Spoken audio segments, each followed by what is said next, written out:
अस्सलाम वालेकुम everyone. Doctor Adeel here, managing director of AIIMS. आज जो है मैं आपसे डिटेल डिस्कस करूंगा कि किस तरह से आपने जो हमारा जो होली मंथ है रमज़ान, तो इस दौरान अपनी स्टडी की रूटीन कैसे रखनी है, किस तरह से स्टडी स्केजूल बनाना है।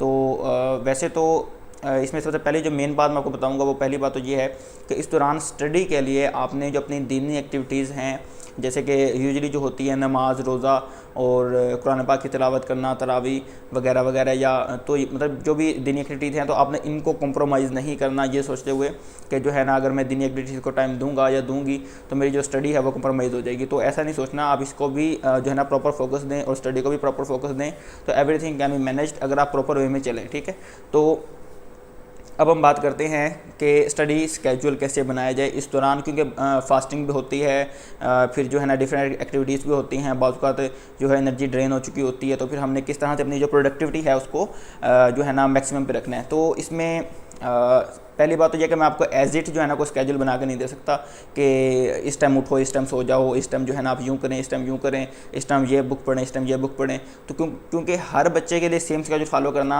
ज़रूरी नहीं है। ठीक है, मतलब वो हर बच्चे के लिए वो बेस्ट हो ज़रूरी नहीं, क्योंकि रूटीन हर बच्चे की सेम नहीं है ना।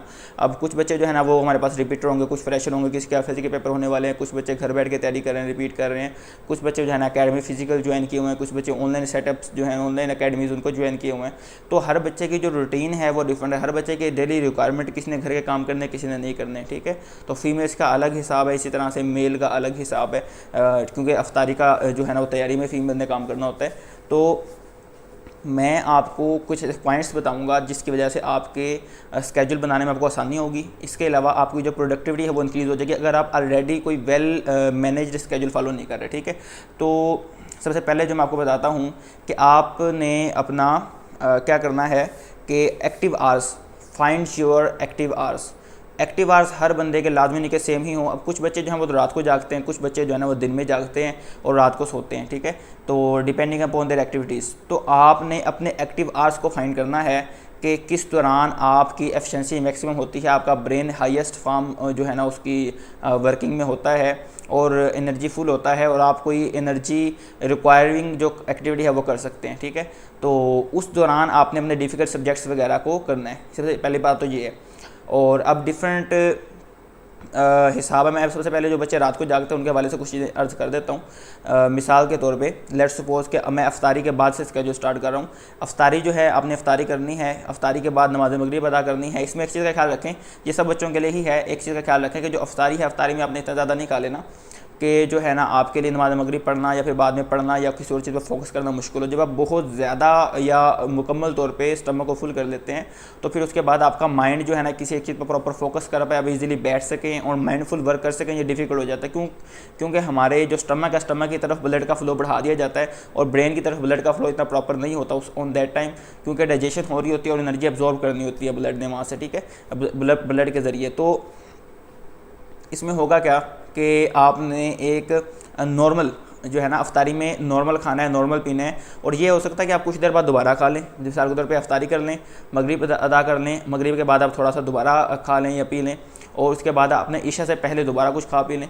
ठीक है, तो ये हो सकता है। लेकिन एक ही वक्त में बहुत ज़्यादा खा लेंगे तो फिर डिफ़िकल्ट हो जाएगा कि आप इस दौरान जो टाइम है मगरिब से ईशा तक का उसके अंदर फोकस कर पाएँ। तो ये दोनों तमाम बच्चों के लिए है। ठीक है, उसके बाद क्या होगा, मगरिब से ईशा तक आपने जो टाइम है इसको यूटिलाइज़ करना अच्छी तरह से पढ़ाई के लिए, और ईशा से पहले चाहें तो कुछ खा पी लें, और ईशा पढ़नी है, ईशा के बाद तरावियाँ अदा करनी है, तरावी के बाद जो है ना टाइम आपका स्टार्ट हो रहा है स्टडी के लिए, एक प्रॉपर लॉन्ग ड्यूरेशन सुबह सहरी तक के लिए। ठीक है, जो वो ये उन बच्चों के लिए बता रहा हूँ जो रात को जागते हैं।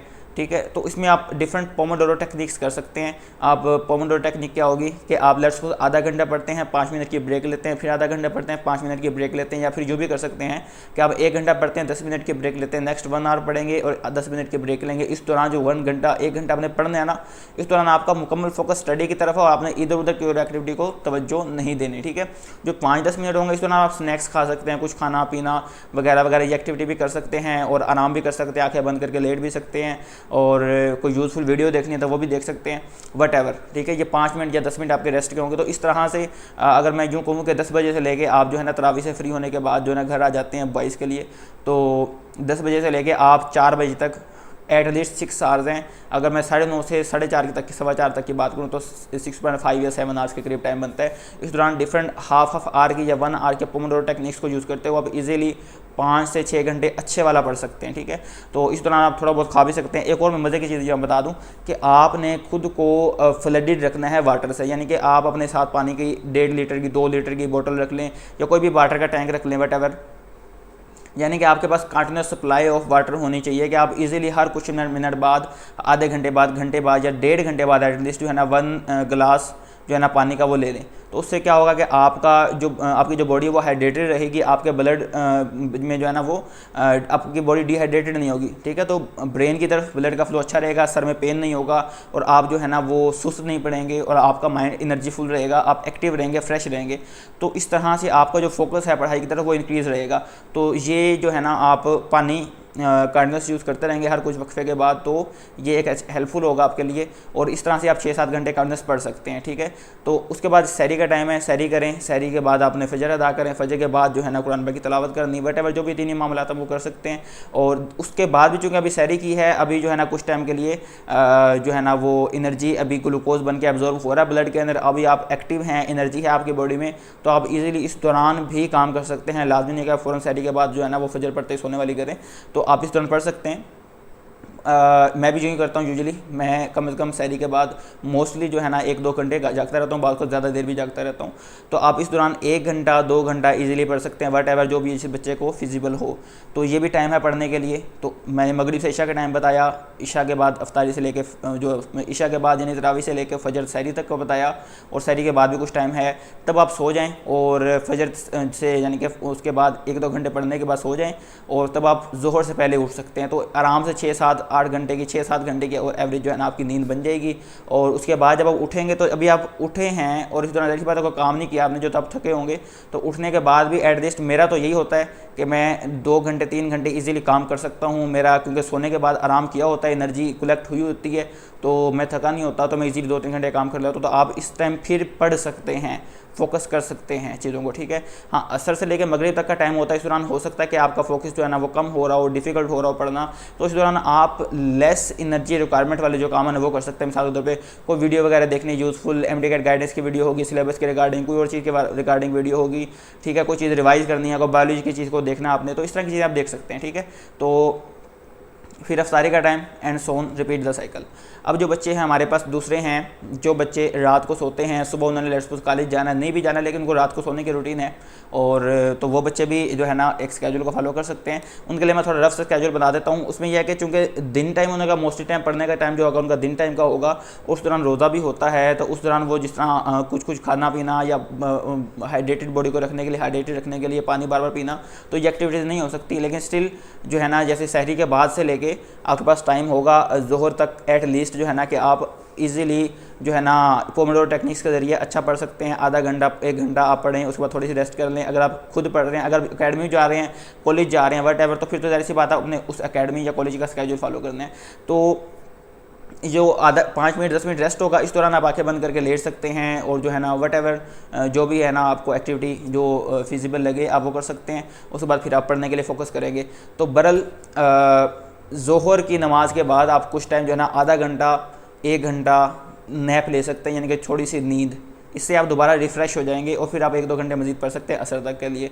तो और असर के बाद से मगरिब तक वही बात जो मैंने पहले बताई कि इस दौरान आप जो एनर्जी लेस रिक्वायरिंग एक्टिविटी कर सकते हैं, कोई रिवीजन करनी है, कोई वीडियो वगैरह देखनी है यूज़फुल, तो इस तरह की चीज़ों को फोकस कर सकते हैं। मगरिब के बाद आपने थोड़ा हिसाब से खाना है, और यानी कि अफ्तारी के टाइम, फिर मगरिब के टाइम मगरिब पढ़नी है, मगरिब के बाद थोड़ा सा खा सकते हैं, फिर आप पढ़ सकते हैं इशा तक, इशा और तरावी, उसके बाद कुछ पढ़ना है ये तो पढ़ लें, अदरवाइज डायरेक्ट सो जाएँ ताकि सुबह सहरी तक आपकी नींद पूरी हो चुकी हो, ठीक है। तो ये मैंने एक रैंडम सा स्केड्यूल आपको बताया है, जिसके दरमियान में कोई काम है, जिसने कुछ और एक्टिविटी करनी है, कोई और रिक्वायरमेंट्स होती हैं, वट एवर, अपने खुद के मुताबिक आप न्यू स्केड्यूल खुद का बना सकते हैं।